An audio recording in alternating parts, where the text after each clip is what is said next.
उस दिन सोमवार का एक नियम बना कि महीने का एक सोमवार मुझे ऐसा करना है, 3 नियम धारण करना है महीने के सोमवार को। पहला, सुबेरे जाकर शंकर भगवान को 1 लोटा जल चढ़ाना है। दूसरा, दोपहर के समय पर जाकर मुझे बेलपत्री के वृक्ष के नीचे एक चावल का दाना रखकर बेलपत्री की 7, 11, 21, 108, 51 जितनी परिक्रमा आप लगा सकते हो वो लगाना है।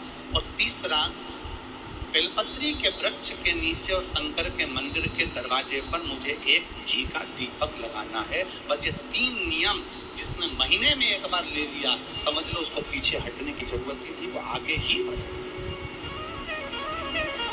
महीने के किसी एक सोमवार का ऐसा नियम बना लो कि मुझे 3 नियम धारण करना है। महीने के किसी भी एक सोमवार का, हम ये नहीं कहेंगे कि तुम सोमवार 5 पढ़ रहे हो तो 5 को करो, 4 पढ़ रहे हो तो 4 को करो, 3 पढ़ रहे हो तो 3 को करो।